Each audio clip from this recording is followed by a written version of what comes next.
చూడండి ప్రియమైన దేవుని బిడ్డలారా, ప్రభుని యేసుక్రీస్తు నామంలో మీ అందరికీ వందనాలు. ప్రార్థనాపూర్వకంగా దేవుని వాక్యంలోనికి వెళదాము. మనల్ని మనం పరిశీలించుకొని పరలోక రాజ్యానికి వారసులవటం కొరకు సర్వోన్నతుడా, ప్రేమ కనికరం కలిగిన దేవా, నీకే వందనాలు, స్తుతులు, స్తోత్రాలు తండ్రి. జ్ఞాపకం చేసుకోండి ప్రభువా, మీ ఆత్మతో, మీ సత్యంతో, మీ జీవంతో నింపండి, పరిశుద్ధపరచండి, పవిత్రపరచండి.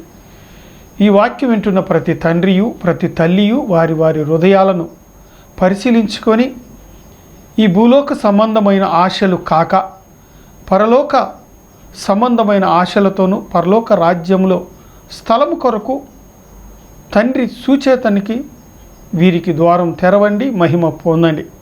మీ ఆత్మతో, మీ సత్యంతో, మీ జీవంతో నింపండి. పరిశుధాత్ముడా, నిన్ను నువ్వు మహిమపరచుకో, ఘనపరచుకో.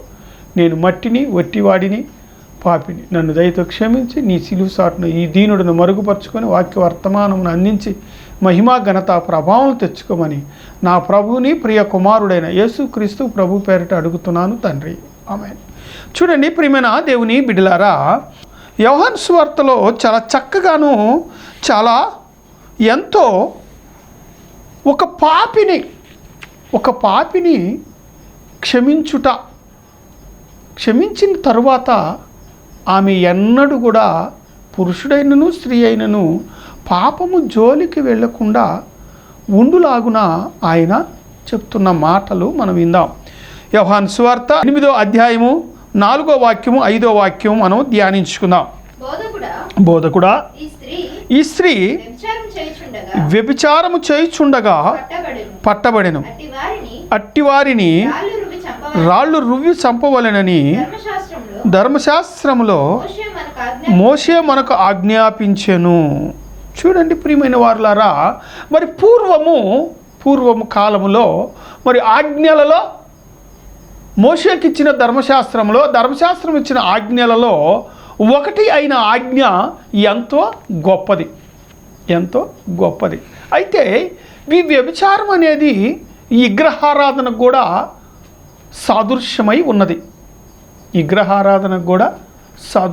ఉన్నది. మరి ప్రియమైన వారులారా, సమరయ స్త్రీ నీళ్ళ యొద్దకు వచ్చినప్పుడు యాకోబు తవ్విన బావి, ఆ బావి లోతైనది, నీ దగ్గర సేదుకునటానికి ఏదీయూ లేదు, నువ్వు ఎలాగా సేదుకుంటావు అని అన్నవేళ అప్పుడు దేవుడైన యెహోవా కుమారుడైన ప్రభువైన యేసుక్రీస్తు ఏమంటున్నాడంటే, అమ్మా, నీవు ఇచ్చి నీళ్లు తాగితే మళ్ళీ దప్పికుంటావు, నేను ఇచ్చి నీళ్లు తాగితే ఎప్పటికీ దప్పికగా ఉండవు. అనగా దాని సాదృశ్యం ఏమిటాయంటే వాక్యము, రెండోది పరిశుధాత్మ నింపుదల. ఏది? హృదయం అనే బావిలోనికి పరిశుధాత్మను నీరు నింపుదల. అయితే ఇక్కడ ఏమేమంటుందంటే, ఈమె ప్రియమైన వారులారా, చక్కగా ఈమె వచ్చి ప్రభువైన యేసుక్రీస్తు వారి కాళ్ళ దగ్గర కూర్చున్నప్పుడు ఈ వారందరూ కూడా, ఈ చుట్టుపక్కల ఉన్న వారందరూ కూడా హేళనగాను ఎగతాళిగాను మాట్లాడుతున్నారు. మరి పూర్వము మరి మా తాతగారు కానీ మా నాయనమ్మ కానీ చెప్పేవాళ్ళు ఏంటంటే, తప్పు చేస్తే ఆమెను ఊరు మొత్తం వస్త్రాలు లేకుండా తిప్పి కొట్టి ఊరి బయట నుంచి వెలివేసేవారంట, ఊరిలో ఉండనిచ్చేవాళ్ళు కాదంట.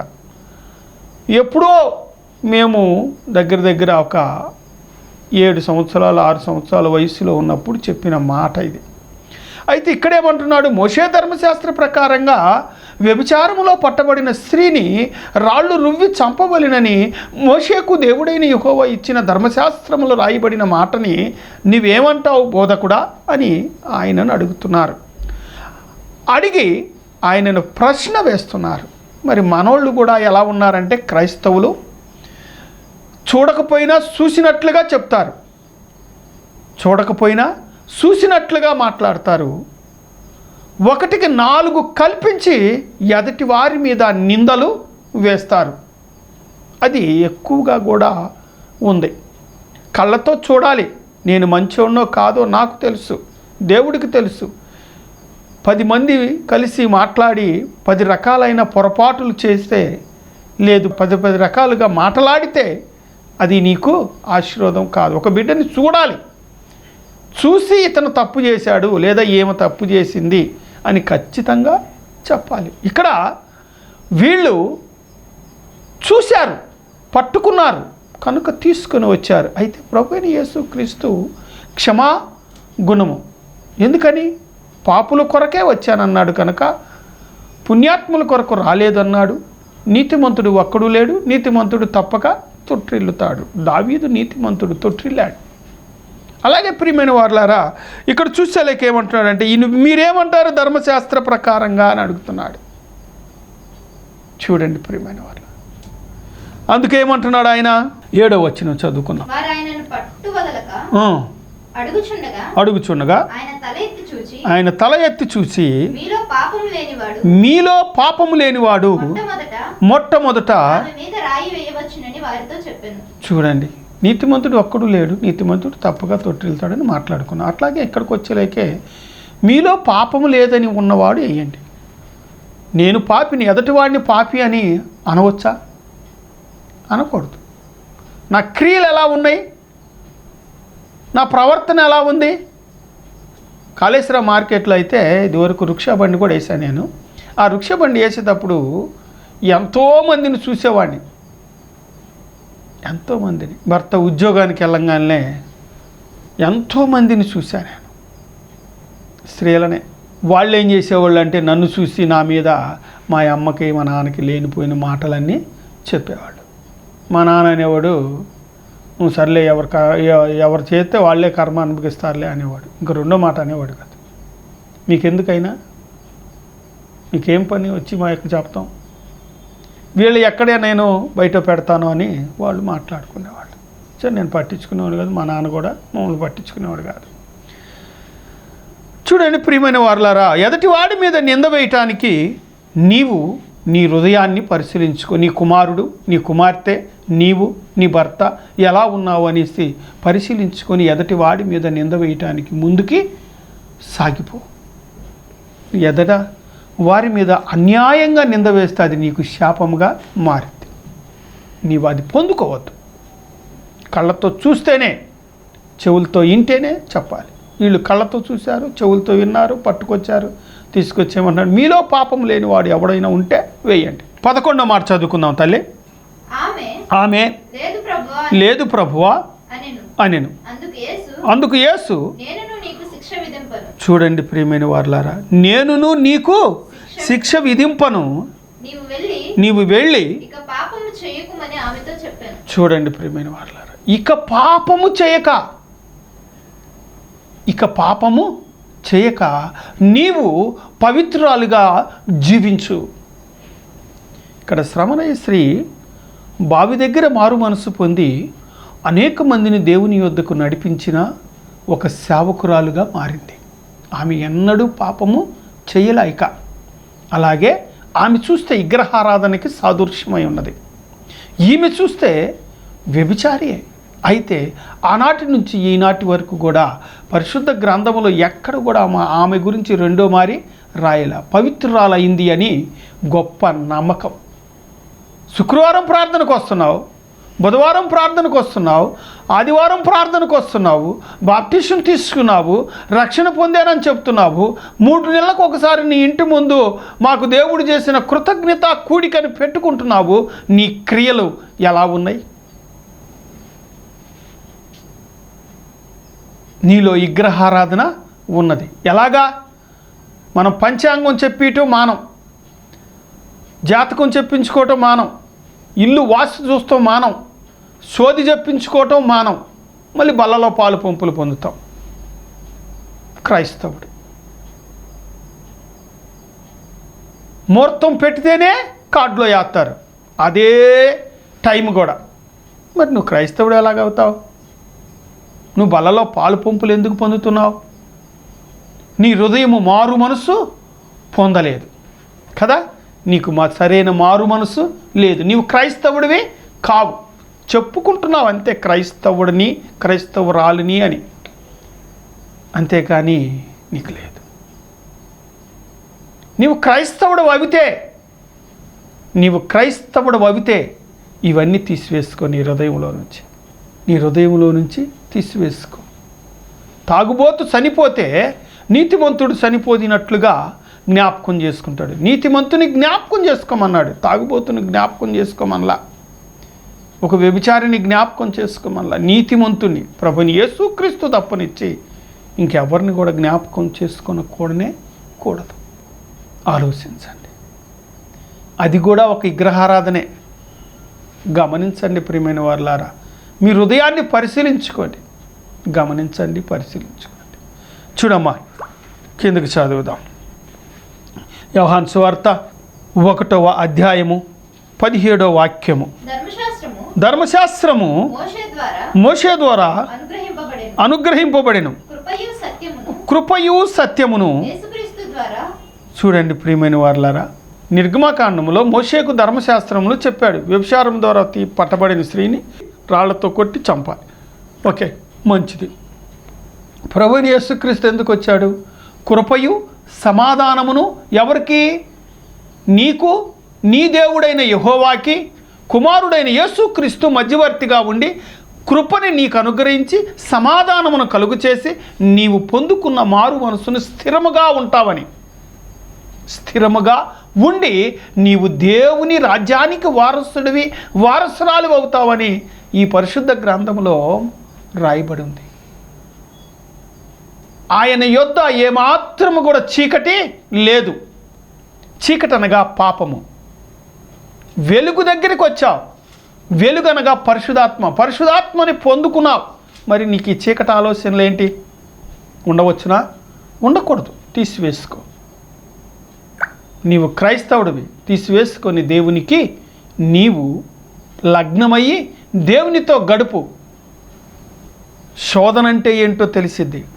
ఎదుటివాడిని మోసం చేసి సంపాదించుకుంటూ నేను శోధనలో ఉన్నానంటే కాదు. నష్టపోతున్నాను, హాస్పిటల్కి పోతున్నాను డబ్బులు అంటే అది శోధన కాదు, అది పరీక్ష. నీతిగా మారటానికి నీవు కృపను పొందుకొని ఉండాలి. అది యేసుక్రీస్తు ప్రభు ద్వారా తప్పనిచ్చి వేరొక ద్వారం లేదు. చూడండి ప్రియమైన వారులారా, నిత్యము కూడా మనము నిత్య రాజ్యానికి వారసులము కావాలి. వారసులము కావాలి అంటే నీవు నిత్యము దేవునితో గడుపుతూ ఉండాలి. దేవునితో గడపనప్పుడు నీవు దేవుని కుమారుడవు, దేవుని కుమార్తెవు నీవు కాలేవు. నీవు దేవుని కుమారుడవు కాలేవు. నీవెన్నడూ కూడా దేవునితో జీవించే యోగ్యతని కోల్పోయినట్లే. రోమాపత్రిక 7వ అధ్యాయము 3, 4 ఈ 2 ఒక్కొక్కటి ధ్యానించుకుందాం. కాబట్టి భర్త బ్రతికి ఉండగా ఆమె ఏరొక పురుషుని చేరిన ఎడల వ్యభిచారి అనబడును. కానీ భర్త చనిపోయిన ఎడల ఆమె ధర్మశాస్త్రము నుండి విడుదల పొందెను కనుక వేరొక పురుషుని వివాహము చేసుకొనినను. చూడండి ప్రియమైన వారులారా, మరి ధర్మశాస్త్ర ప్రకారంగా భర్త బ్రతికుంటే వ్యభిచారము చేస్తే కొత్త నిబంధన అయినను పాత నిబంధన అయినను ప్రభువైన యేసుక్రీస్తు ఏమన్నాడు? నేను కొట్టివేయుటకు రాలేదు, నెరవేర్చుటకే వచ్చాను. ఇక్కడ భర్త లేడు, వివాహం చేసుకొనవచ్చు, తప్పు కాదు. అయితే ప్రియమైన వారులారా, సందర్భం వచ్చింది కాబట్టి చెప్తున్నాను. భర్త చనిపోతే భార్యను కూడా ఆ భర్తతో పాటు కాల్చి బూడిద చేయాలి. ఆమె కూడా బ్రతికుండగానే భర్తని కాష్టం మీద కూర్చొని ఉండాలి. ఆమె కూడా ఇద్దరు ఒకేసారి చనిపోవాలి. ఎందుకని? ఎక్కడైనానో ఇదిగో ఇలాంటి క్రియలు చేసిద్దేమో, పరువు పోయిద్ది, కుటుంబానికి కులానికి గౌరవం ఉండదు. కనుక భర్తతో పాటు ఈమెను దాన కార్యం చేసేయవచ్చు, అంటే ఇద్దరు ఒకేసారి చనిపోవచ్చు. అయితే డాక్టర్ విలియం కేరీ గారు ఏం చేశారంటే ఆ కట్టడను తీసివేశాడు. మరణాన్ని నీవెవరు ఇవ్వటానికి, చనిపోవటానికి? ఏ శాస్త్రంలో ఉంది? పరిశుద్ధ గ్రంథములు అలా లేదు, జీవము కలిగిన దేవుడు అలా చెప్పలేదు అని. అప్పుడు యవనస్తురాలైనా వృద్ధురాలైనా ఆమె బ్రతుకుంటే ఆమె బ్రతికుండటమే. ఇక్కడేమంటున్నాడు రోమాపత్రిక? అయితే పౌలు ధర్మశాస్త్రాన్ని చదివినవాడు, ధర్మశాస్త్రాన్ని క్షుణ్ణంగా పాటించినవాడు, బెన్యమీను గోత్రికుడు, పరిశుద్ధాత్మ వలన రాసిన ఈ రోమా పత్రికలో ఏమంటున్నాడంటే, ఇంకొకసారి చదువుకుందాం తల్లి, చదవమా? కాబట్టి భర్త బ్రతికియుండగా ఆమె ఏరొక పురుషుని చేరిన ఎడల, చాలండి మళ్ళీ చదువుకుందాం. మరి భర్త బ్రతికుండగా నువ్వు చేసిన తప్పుని వ్యభిచారి అని అంటారు. చనిపోయిన తరువాత ఆమె వేరొక పురుషుణ్ణి వివాహం చేసుకోవాలి. నువ్వు భర్త ఉండగా చేయటం ఏంటి? నీ భర్త పనికిరాడా? వ్యభిచార కారణంగా తప్పనిచ్చి ఆమెను విడనాడకూడదని మత్తయి సువార్తలో రాయబడి ఉంది కదా. అది కూడా చదువుకుందాం, చూద్దాం ఈ మాటని. చూడండి, భర్త చనిపోతేనే ఇక ధర్మశాస్త్రము అక్కడి నుంచి ఆగిపోయింది. మళ్ళీ ఒక వివాహం చేసుకోవచ్చు, తనకి బిడ్డల్ని కనవచ్చు, తప్పేమీ కాదు. కానీ వ్యభిచారం చేస్తే అది ఘోరమైన పాపం. భర్తని మోసం చేస్తున్నావు, నీ తల్లిదండ్రి గౌరవ మర్యాదలు పోతున్నాయి, నీ చుట్టుపక్కల వారికి నువ్వు నిందారహితుడిగా కనపడుతున్నావు, నిన్ను హేళన చేస్తారు, నిందారహితగా మాట్లాడతారు, అవమానరకంగా మాట్లాడతారు. భర్త ఉండగా ఇదేమి పని అని హేళనగా ఎగతాళిగా మాట్లాడతారు. నువ్వు ముందు పోతుంటే వెనక వాళ్ళకి నువ్వు అవకాశం ఇచ్చి వాళ్ళు నిన్ను బట్టి పాపము చేసేటట్లుగా చేస్తున్నావు. అది క్రైస్తవునికి సరైన పద్ధతి కాదు, సరైన పద్ధతి కాదు. ఎందుకంటే ఈ గ్రంథము రాసింది రోమాకు కానీ, ఏ పత్రిక రాసినా క్రైస్తవులకే రాశాడు కానీ పౌలు గారు వేరొకరికి రాయలేదు. అందుకని ప్రభువైన యేసుక్రీస్తు ఏమన్నాడంటే, నశించుతున్న ఇశ్రాయేలీల మధ్యకే వెళ్ళమని. ఇశ్రాయేలీలు అనగా క్రైస్తవులు. ఆలోచించండి. ఇప్పుడు చదువుకుందాం మత్తయి సువార్త 19:9. మరియు వ్యభిచారము నిమిత్తమే తప్ప తన భార్యను విడనాడి మరి ఒకతిని పెళ్లి చేసుకునివాడు వ్యభిచారము చేస్తున్నాడని, విడవబడిన దానిని, అబ్బా చూడండి, విడవబడిన దాన్ని కూడా పెళ్లి చేసుకోకూడదు. చదవమ్మా. వ్యభిచారము చేస్తున్నాడని మీతో చెప్పుచున్నానని వారితో అనెను. చూడండి ప్రియమైన వారలారా, ఎవరు వీళ్ళందరూ? క్రైస్తవులు. ఏముండకూడదు? శరీర వాంఛను తీసివేసుకోవాలి. బల్లలో పాలు పంపులు పొందటం అంటే ఏంటో తెలుసా అండి? నాలో పాపం ఉన్నదని ఎవరైనాను రూపించగలడా? తను శరీరముతో కానీ, ఆత్మతో కానీ, చూపుల్లో కానీ, ఊహల్లో కానీ, ఉద్దేశాల్లో కానీ, తలంపుల్లో కానీ, నడకలో కానీ, పడకలో కానీ ఎక్కడా ప్రభువైన యేసుక్రీస్తులో పాపము లేదు. అందుకని ఏమంటున్నాడు? నా శరీరము తినువాడు నిత్య రాజ్యానికి వారసుడు, నిత్య జీవము వానిలో నీటి బుగ్గగా ఊరును. మరి నీలో ఇన్ని క్రియలు ఉంచుకొని మరి ప్రభురాత్రి భోజనంలోకి వెళ్ళి చేయి పెట్టొచ్చా? అమ్మా, పాపం గురించి మనం మాట్లాడుకున్నాం కదా తల్లి అంటే, మాట్లాడుకున్నాం కానీ అంకులు మరి అది వేరే ఒక రకంగా ఉంది. మళ్ళీ పాపం గురించి, వ్యభిచారం గురించి మాట్లాడమని నేను రాత్రి వరకు నేను ఈ వాక్యం సిద్ధపడాల. ఎందుకంటే అవునా కాదా, అవునా కాదా, అవునా కాదా అని ఆలోచించుకొని ప్రార్థనాపూర్వకంగా ఈ వాక్యముని సిద్ధపరిచాడు దేవుడు. నేను అసలు ఇంకోటి ఓషియా గురించి చెప్పాలనుకున్నా. ఓషియా గురించి, ఓషియా ప్రవక్తన గురించి, ఆయన ప్రవక్త ఎవరి కుమారుడు ఏంటి చెప్పాలనుకొని నేను సిద్ధపడ్డాను. అయితే ఇక్కడికి వచ్చేలేకే మారిపోయింది. బల్ల కార్యక్రమంలో పాలు పొందుతున్న నీవు దేవుని అంగీకరించి దేవుని కుమారుడైన యేసుక్రీస్తు యొక్క రక్తమును, యేసుక్రీస్తు యొక్క శరీరమును తినడానికి యోగ్యురాలివా, యోగ్యుడివా? పరిశీలించుకో. తీర్పు ఉందండి, లెక్క ఉంది రేపు. నా కుమారుడా, నీ వస్త్రాలు మాట్లాడతాయి. ఏ ప్రవర్తన కలిగి నీవు నా శరీరముని, నా రక్తముని, ద్రాక్షారసముని, రొట్టెని ఎలా తీసుకున్నావని. నీ హృదయంలో ఒక పలక ఉంది, ఆ పలక తీస్తాడు బయటికి. యెషయా గ్రంథంలో ఉంది దాని రెఫరెన్స్. చూద్దాం. చూడండి, ఇక్కడ ఈ ఒక్కటి చూసుకొని మనము ముందుకు వెళదాం. 2 పేతురు 2:14 వ్యభిచారిని చూసి ఆశించుచు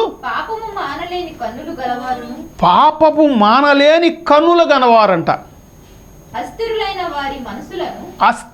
స్థిరులు కాదు వీరు, క్రైస్తవులని చెప్పుకుంటారు.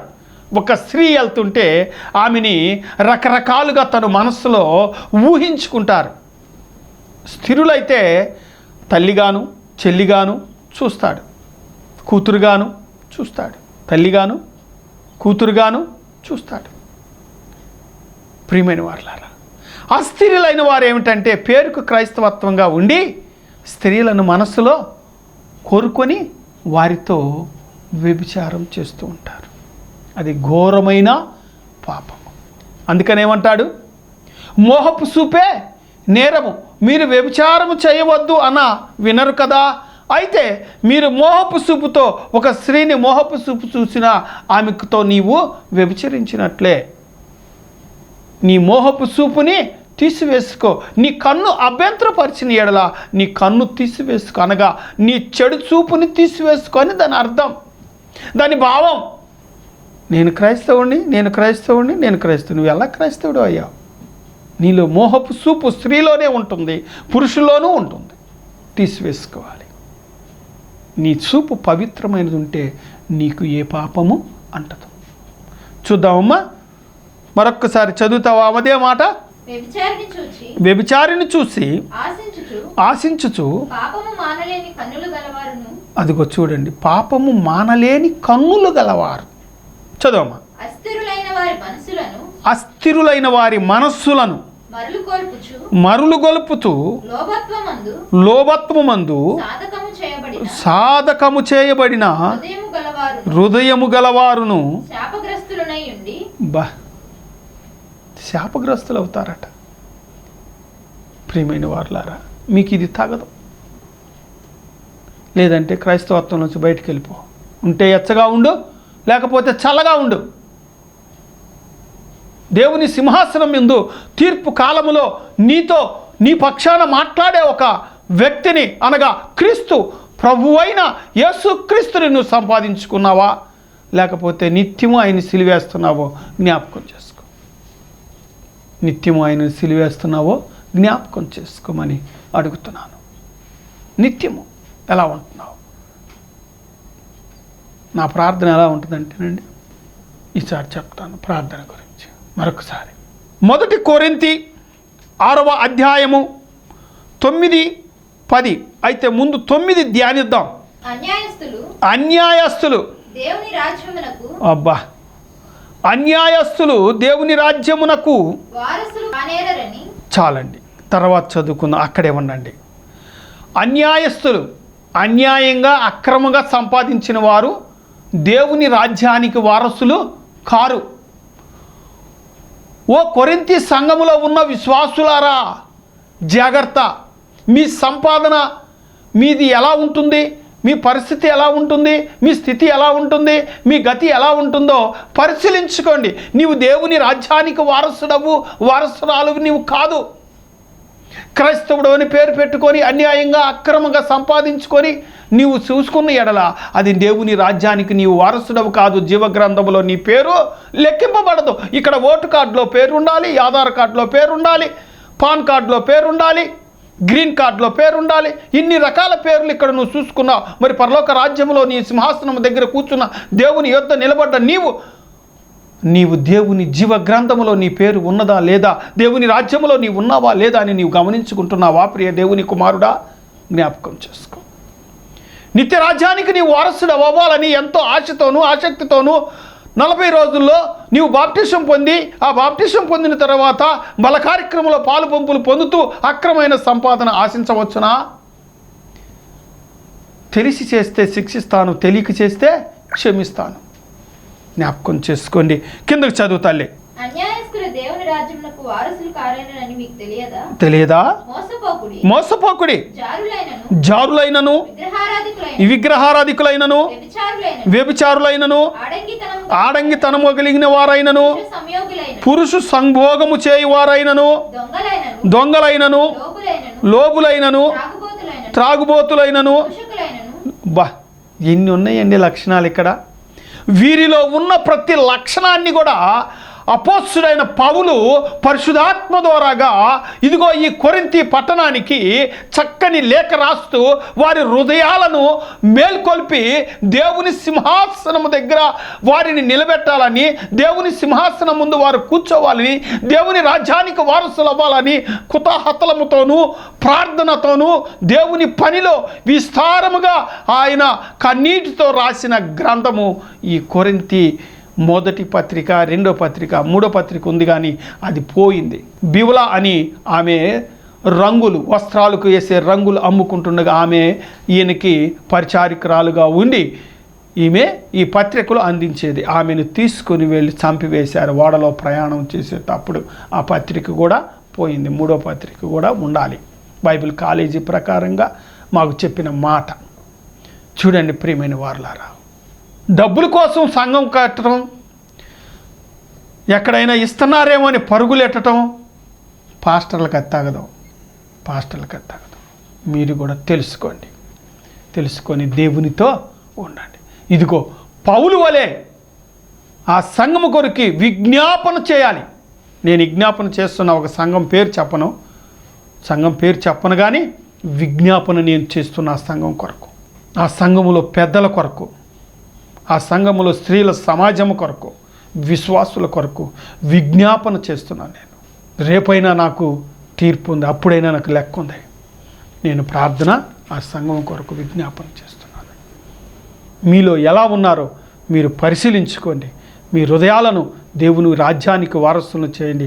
ఆ పరిశుద్ధాత్మను మీ హృదయాల్లో స్థిరపరచుకోవాలని దేవుని కోరుతూ ఈ వాక్యం దేవుడు దీవించునుగాక. ప్రార్థన చేసుకుందాం. మహోన్నతుడా, ప్రేమ కనికరం కలిగిన దేవా, నీకే వందనాలు, స్తుతులు, స్తోత్రాలు తండ్రి. జ్ఞాపకం చేసుకోండి, ఈ వాక్యం విన్న తండ్రియు తల్లియు దేవుని రాజ్యానికి వారసులవి, దేవుని జీవగ్రంథములో వారి పేర్లు లెక్కించుకునేటట్లుగా ఈ భూమి మీద ఏది ఆశించక బ్రతికేది 70, మహా అయితే 80 నా రాజ్యము దేవుని రాజ్యమని వారు నీ రాజ్యానికి వారసును చేయమని, ఈ రాజ్యము శాశ్వతము కాదని వారు గుర్తెరిగే భాగ్యాన్ని కలుగు చేయమని నా ప్రభుని ప్రియ కుమారుడైన యేసుక్రీస్తు ప్రభు పేరట అడిగి వేడుకుంటున్నాను తండ్రి. ఆమేన్.